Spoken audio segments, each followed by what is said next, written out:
Welcome to cosmic astromancy zen channel guys. Hope you all doing fine. आशा करती हूँ आप सभी स्वस्थ एवं प्रसन्न होंगे। तो चलिए आज निकालेंगे एज यूजुअल कर्मा डायनामिक्स की रीडिंग और निकालते हैं नेक्स्ट 7 डेज के लिए क्या डेस्टिन्ड है, क्या होने वाला है और सैटर्न की एनर्जीज क्या बता रही है, हमारे कर्मास पे क्या इम्पैक्ट डालने वाली है, हमको क्या करना चाहिए, इसको डिटेल में देखते हैं। चूंकि सैटर्न की एनर्जीज है तो मैं cards निकालूंगी 8। I will try to clarify if it is required, else I will see the directives later on.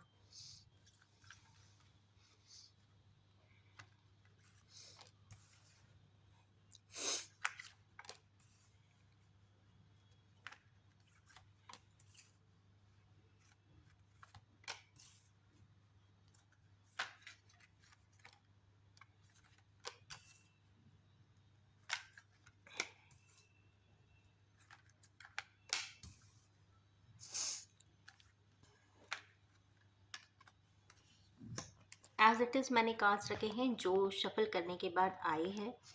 सबसे पहला जो कार्ड है वो है 7। यहाँ पे बहुत सारी एनर्जीज हैं। 5 भी है, 3 भी है, 7 भी है, 8 भी है, 9 भी है, 2 भी है। तो सबसे पहली ही एनर्जीज आई है यहाँ पे 7 ऑफ वैंस की। तो ये तो कंफर्म बात है कि हमारे किन्हीं व्यूअर्स को इस वीक, इस सैटरडे टू अनदर सैटरडे बहुत मेहनत करने की ज़रूरत तो पड़ेगी। एनर्जी की भी कमी होगी और एक तरीके से ये कह सकते हैं ना, खाना पीना सब भूल जाएंगे फिर भी अपने कार्यों में लगे रहेंगे। कुछ इस प्रकार की कमिटेबल वर्क प्रोफाइल हो सकती है या फिर उनको कोई वर्क रिलेटेड कुछ कार्य ऐसा होगा जिसमें उनको कहते हैं ना आउट ऑफ द वे जाकर अपने असाइनमेंट्स कंप्लीट करने पड़ेंगे। ये वर्क रिलेटेड भी हो सकता है। अगर पर्सनली है तो किसी चीज़ों को बहुत कठिनाइयों के साथ कवर अप करने की कोशिश कर रहे हैं या फिर उसको रिजॉल्व करना चाहते हैं। जो भी है बहुत मेहनत का टास्क तो दिख रहा है। ये अपनी सुध-बुध होकर कर रहे हैं। इसका मतलब है कि अपने कार्य में एकदम एनग्रोस्ड है। इन्हें उसके अलावा कुछ और दिख नहीं रहा है। इसका मतलब है कि 7 की एनर्जीज है और काफ़ी हैवी है इस वक्त। नेक्स्ट कार्ड यहाँ पे डेथ का आया है तो ट्रांसफॉर्मेशन का कार्ड इसको हमेशा मैं कहती हूँ। फिजिकल रियल में डेथ तो नहीं, परंतु हाँ ये कहीं ना कहीं एक अलार्मिंग साइन ज़रूर है। हमारे किन्हीं व्यूअर्स की लाइफ में कुछ ट्रांसफॉर्मेशन की साइकिल्स चल रही है। अब ट्रांसफॉर्मेशन बहुत इजी टास्क नहीं होता। कहते हैं ना एकदम से बदलाव लाइफ में बहुत इजी वे में कभी नहीं आते। एक कहते हैं ना पर्जिंग प्रोसेस से जब आप निकलते हो, एक इस तरीके की तकलीफ़ों की ज़िंदगी की चेन की साइकिल जो चलती है उसको जब आप जीते हो तब जाके कहीं पे ट्रांसफॉर्मेशन की कुछ किरणें दिखाई देने लग जाती हैं। तो हमारे किन्हीं व्यूअर्स को हो सकता है कुछ ना कुछ ऐसा सीक्वेंस लाइफ में ज़रूर होगा जिसके बाद उन्हें लगेगा कि now now I have to restart. Restart word आया है तो हो सकता है हमारे किन्हीं व्यूअर्स को अपना कोई प्रोजेक्ट या सब्जेक्ट को लेकर क्लोजर देकर कोई नई चीज़ को स्टार्ट करना पड़ेगा। दोबारा से रीस्टार्ट बहुत तकलीफ देह होता है। ये मैं पहले भी कई बार कई रीडिंग्स में बताई हूँ जब भी डेथ का कार्ड आया है। क्योंकि आप ये मान लीजिए कि कोई भी आपकी बहुत पसंदीदा चीज़ या चाही हुई चीज़ या कोई बहुत अच्छा जो बिजनेस फ्लरिशिंग बिजनेस है, अगर उसको क्लोजर देके सिकमस्टेंशली आपको दूसरा स्टार्ट करना पड़ता है तो नेचुरली लॉसेस तो होते ही होते हैं और वही लॉसेस इंसान को ट्रांसफॉर्म कर देते हैं। अब ये सोचे कि ये ऐसे ही हो रहा है तो एक चीज़ याद रखिए कि सैटर्न की एनर्जीज आई है आज तो ये कंफर्म आपके लिए डेस्टिन्ड था। ये साइकिल क्लोजर के बाद एक रिफॉर्मेशन की बात आ रही है तो यहाँ पे reformation is very much important. कई बार ऐसा होता है कि इंसान उस एक्सपीरियंसेस के प्रक्रिया में जाने के बाद ही बहुत सारी बातें समझ पाता है, वरना उसे बहुत सारी बातें नहीं समझ में आती है। एग्जाम्पल बहुत सारे लोग जैसे हॉस्पिटल्स में सालों साल कई बार कोमा में भी रहते हैं या हॉस्पिटलाइज रहते हैं, बेड रिडन रहते हैं, व्हील चेयर पे रहते हैं और वो हैप्पीली ट्रांसफॉर्म भी होते हैं, उसको जीते हैं और आगे बढ़ते हैं। तो कहीं ना कहीं कहने का तात्पर्य है कि क्रॉनिक या फिर कोई बहुत तकलीफ देह चीज़ जब होती है तो उसके बाद की ज़िंदगी काफ़ी ट्रांसफॉर्मेटिव एंड रिफॉर्मेटिव होती है। ये पर्सन टू पर्सन डिफ़र करेगी, बट यहाँ में मैं ये बताना चाह रही हूँ कि ट्रांसफॉर्मेशन थोड़ा सा हैवी होता है। क्योंकि इसके जस्ट बाद का भी कार्ड जो है वो थ्री ऑफ सोर्ड्स है। थ्री ऑफ सोर्ड्स जब भी आता है तो disappointment, unmasking the things and surroundings and broken heart, ये थ्री वर्ड्स हैं जो इससे साथ इस कार्ड के साथ एसोसिएटेड हैं। और जब भी आता है तो कहीं ना कहीं उनको लगता है कि ब्लाइंडली मैंने या तो किसी पे ट्रस्ट किया या तो मैंने किसी के कहे पे अपना काम करता गया, सब कुछ आइडियली एंड लॉजिकली देने के बावजूद भी उनको हाथ में जो रिटर्न मिलता है वो बहुत ज़ीरो मिलता है और वो अपने आप को ब्रोकन महसूस करते हैं। सर्कमस्टेंसेस कुछ भी हो सकती है जिसके बाद ये डिसअपॉइंटमेंट आया हो हमारे किन्हीं व्यूअर्स को, बट ऐसा लगता है कि कुछ प्रकार का डिसअपॉइंटमेंट उनकी लाइफ में तो ज़रूर आया है। कहीं ना कहीं वो काफ़ी ब्रोकन भी महसूस कर रहे हैं, दुखी भी हैं और पीछे पलट के भी देख रहे हैं कि कुछ डिसीट की बात दिखाई देती है। मुझे ऐसा लगता है किसी प्रकार का डिसीट, किसी ने या तो धोखा दिया है या फिर बिजनेस को असर पकड़ लिया है। अब आप सोचिए, ज़िंदगी में एक इंसान बड़ी मेहनत से अपना बिजनेस बनाता है, समय एंड सर्कमस्टेंसेस कई बार ऐसे हो जाते हैं कि उनके ही अपने लोग जिस उनकी मजबूरियों का फ़ायदा उठाकर सिग्नेचर करा के उनकी प्रॉपर्टी खुद ही ले लेते हैं। कहने की बात यह है कि मौका परस्त लोग। तो ऐसा भी हो सकता है कि कोई प्रॉपर्टी हो या फिर कोई सिनेरियो हो या किसी पर्सन पे ब्लाइंड ट्रस्ट किया हो, वहां से धोखा मिला हो। तो डिसीट की एनर्जीज यहाँ पे दिखाई दे रही है, क्योंकि ये भी कार्ड बहुत हद तक पीछे से दिया हुआ डिसीट को बताता है। पर ये भी कार्मिक एनर्जी में है, तो कहीं ना कहीं ये आपके वाइब्रेशंस में या अपनी डेस्टिनी में आप कहीं ना कहीं लाए होंगे, तभी ये घटनाक्रम लाइफ साइकिल में एड ऑन हुई है। क्योंकि आपको इसके आगे जाना है। जब तक आपको वो तकलीफ नहीं मिलती, उसके आगे जाने की प्रक्रिया या प्रोसेस या पाथवे भी नहीं इंसान नॉर्मली तो नहीं उठाता। और जब उठाता है तो ये मान के चलिए, मैं 100% इस बात को कह सकती हूँ कि ऐसे फेजेस के बाद जब इंसान आगे निकलता है ना, वो एकदम से प्यूरिफाई हो जाता है, क्लेंजिफाई हो जाता है और उसका मेंटल स्ट्रक्चर इतना साउंड होता है। मैं इसीलिए हमेशा कहती हूँ कि बाहरी दुनिया से, एक्सटर्नल इम्पैक्ट से जितना अच्छा हो बहुत अच्छी बात है, परंतु आपकी इनर वर्ल्ड या इनर कैपेसिटीज इतनी स्ट्रांग होनी चाहिए कि इस तरीके की किसी भी प्रकार की घटनाएं अगर जिंदगी में किसी भी समय पर आ जाए तो भी आपको इम्पैक्ट नहीं डालना चाहिए। मीन्स आप हंस के ऐसी जगहों से भी निकल आइए, क्योंकि भगवान ने आपको बहुत सारी ऐसी कैपेसिटीज दी है, स्किल्स दिया है, माँ बाप ने अपने बच्चों को बहुत अच्छे से पढ़ाया लिखाया है, तो मतलब एजुकेशन है, पोजीशंस हैं, डेसिग्नेशंस हैं, उसी सर्कमफ्रेंस को आप बढ़ा लीजिए और अपने इनर वर्ल्ड को बहुत साउंड कर दीजिए विथ योर कॉन्फिडेंस। यहाँ पे confidence, commitment and your hard work, consistent hard work is important for routing any of your complexes in life. तो ये कहीं ना कहीं सैटर्न की एनर्जी है और ये तीन एट्रीब्यूट्स तो लेकर चलने ही पड़ते हैं सैटर्न की एनर्जी के साथ। नेक्स्ट यहाँ पे कार्ड हमारे के लिए ऐसे व्यूअर्स का भी आ रहा है जो क्वींस की एनर्जी में, थोड़ा सा वोलेटाइल एनर्जी है, थोड़ी सी सबलीमियल, थोड़ी सी सॉफ्ट एनर्जी है, परंतु बहुत स्ट्रेंथ दिखाने की कोशिश कर रहे हैं, एलिगेंस के साथ बढ़ना चाहते हैं, उनके अपने प्रोटोकॉल्स हैं और आगे बढ़ना चाह रहे हैं और बहुत एंथुसियाज्म से बढ़ना चाह रहे हैं, पॉजिटिव है, सॉफ्ट है और एंथुसियाज्म से भरपूर है। तो आगे की तरफ बढ़ते हुए हमारे के व्यूअर्स को कंफर्म दिखाई दे रहे हैं। यहाँ पे एनर्जी फेमिनाइन या मैस्कुलिन कुछ भी हो सकती है।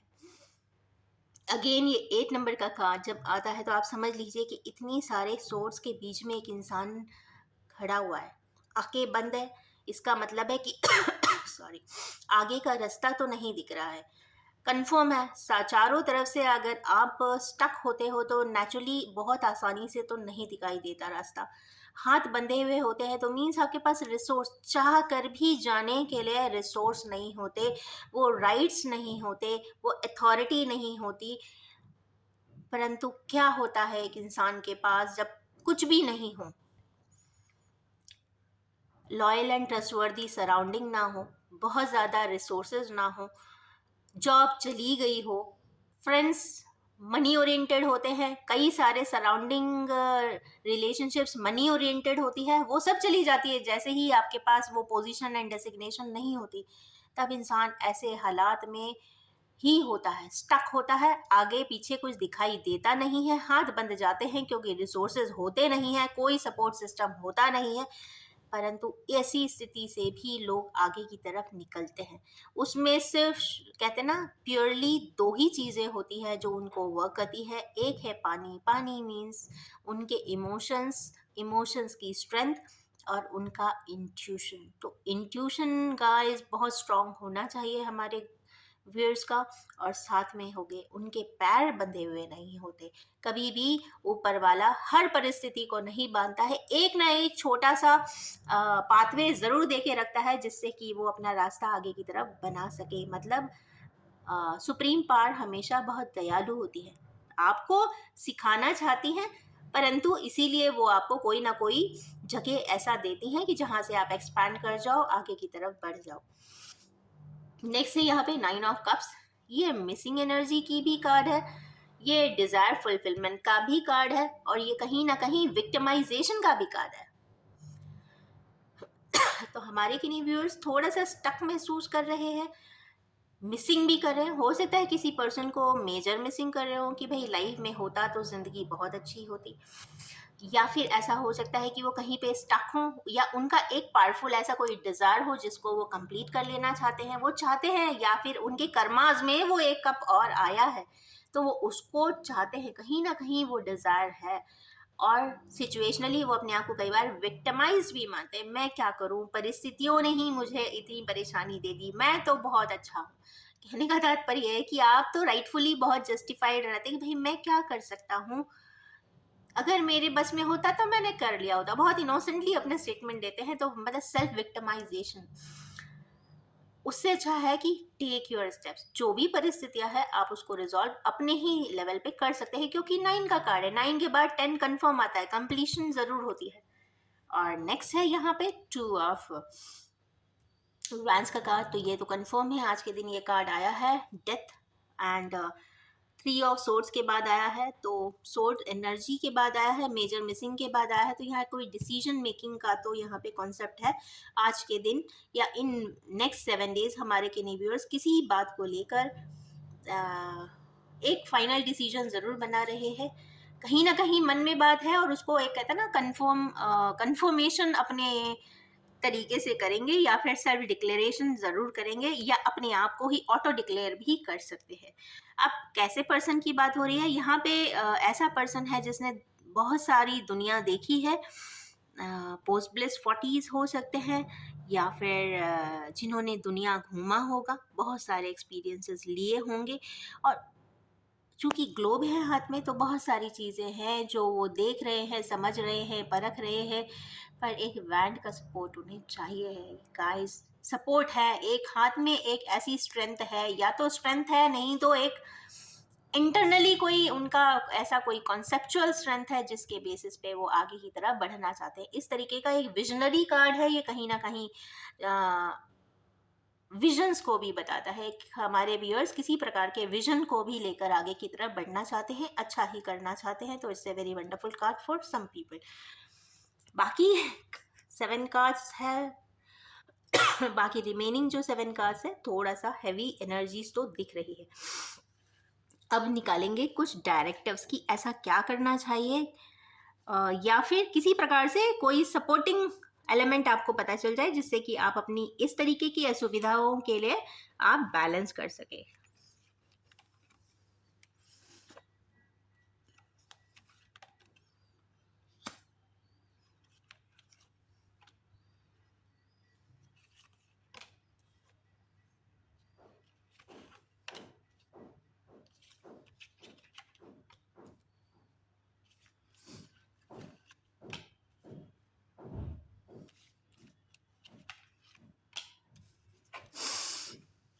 वंडरफुल।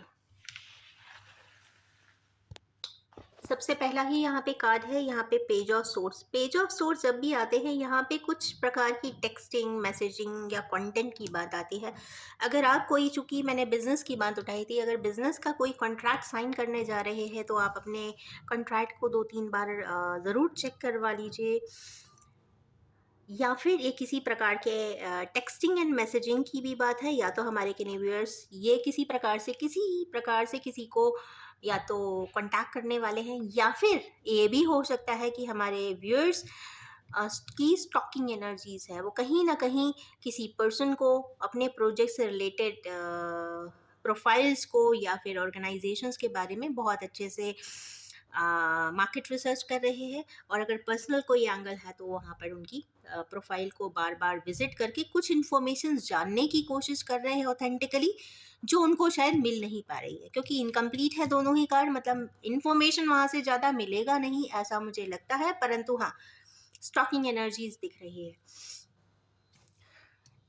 इस तरीके का। जहाँ पे डेथ का सिनेरियोज है उसके जस्ट नीचे चूँकि 7 का कार्ड आया है, तो मेजर जो प्रोपोर्शन डेथ लाइक कंडीशंस जिसके यहाँ बनी है या हमारे किन्हीं व्यूअर्स के साथ जो स्टकनेस की पोजीशन आई है वो आई है ओवर ऑप्शंस के वजह से। कई बार मैंने एक बार शायद और रीडिंग में कहा है कहीं पे कि अगर आपके पास किसी भी चीज़ को लेकर ऑप्शंस ज़्यादा होते हैं ना, तो हम कई बार वो चीज़ को कहते हैं ना फाइनलाइज करने के में कई बार गलतियां हो जाती हैं, क्योंकि अगर प्रोडक्ट वाइज देखें तो हर प्रोडक्ट ऑलमोस्ट सेम होता है, थोड़ा बहुत पैकेजिंग डिफरेंस होगा या फिर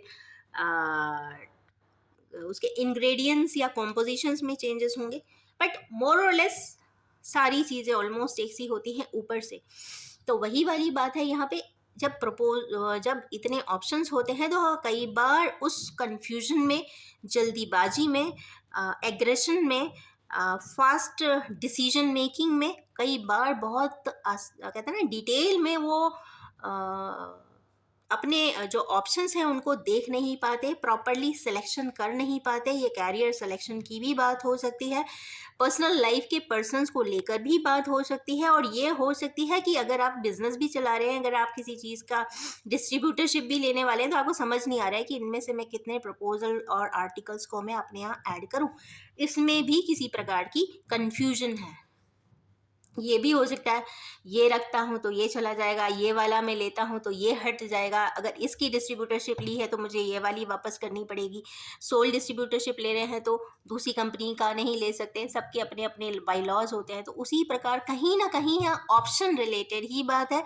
जब ढेर सारे ऑप्शंस होते हैं और अगर डिसीजन में किसी प्रकार से फेलियर हो जाए या फिर इल डिसीजन हो जाए, या आप सही तरीके से डिसाइड नहीं कर पाए या गलत डिसीजन हो जाए, तो नेचुरली कॉम्प्लेक्सेस तो बहुत ज़्यादा होते हैं। और अगर पर्सनली लाइफ में अगर इस तरीके की कोई कॉम्प्लेक्स आए हैं तो yes it is troublesome. Next यहाँ पे कार्ड आया है 3 ऑफ सोर्ड्स का, जहाँ पे मेजर डिसअपॉइंटमेंट है, उसके नीचे ही लवर्स का कार्ड है। तो या तो हमारे किन्हीं व्यूअर्स के साथ ऐसा हुआ है जहाँ से वो बहुत ज़्यादा डिसअपॉइंटेड हैं, या ऐसी कोई बात उनके लव एंड इमोशन से रिलेटेड पब्लिक हुई है या पता चल गई है तो घर में प्रॉब्लम हुई है, या फिर किसी प्रकार से करना कुछ और चाहते थे कर कुछ और लिया है, ये भी समस्या हो सकती है। या फिर कहीं ना कहीं लव एंड इमोशन से रिलेटेड कहीं ना कहीं जो एक अंदर की जो एक रूट कॉज है वहाँ पे कहीं ना कहीं लव एंड इमोशन की बात जो ज़रूर है, जिसको लेके डिसअपॉइंटमेंट है और बहुत ज़्यादा डिसअपॉइंटमेंट है। ये तो कंफर्म है, disappointment is there because of love angle. Next is जहाँ पे ट्रस्ट ब्रेक किया है, किन्हीं व्यूअर्स ने या तो पीछे पलट के देख रहे हैं, किसी के साथ धोखा हुआ है या धोखा दिया है, दोनों ही हो सकता है। नॉर्मली सकमस्टेंशली लोग करते नहीं हैं, बट कई बार सिचुएशनली कर भी सकते हैं या हुआ भी हो सकता है, क्योंकि सैटर्न की एनर्जीज है तो वहाँ पे किसी प्रकार की दुविधा आज भी है।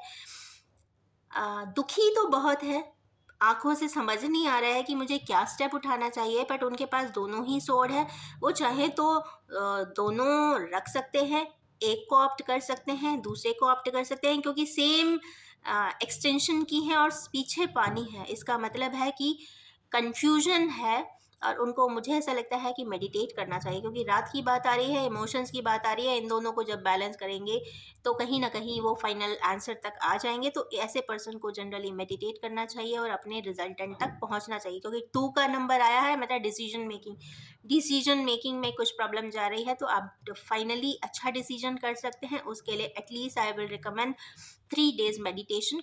और अगर आप चाहें तो उसको आज से भी स्टार्ट कर सकते हैं, क्योंकि मंडे को मेरे ख्याल से न्यू मून होना चाहिए और 5-5 पोर्टल की एनर्जीज कल ऐड हो जाएगी।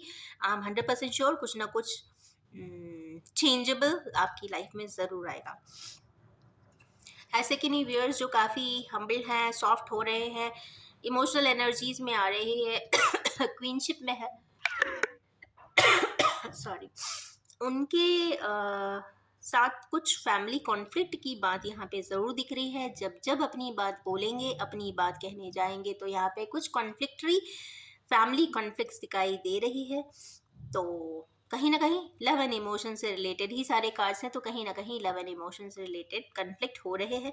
या ऐसा हो सकता है कि आप कहीं शादी करना चाहते हैं, आपके घर वाले चाहते हैं कहीं और शादी हो जाए, तो ये भी एक मेजर कॉन्फ्लिक्ट हो सकता है, क्योंकि उसके जज्बात का कार्ड यहाँ पे कप्स का है।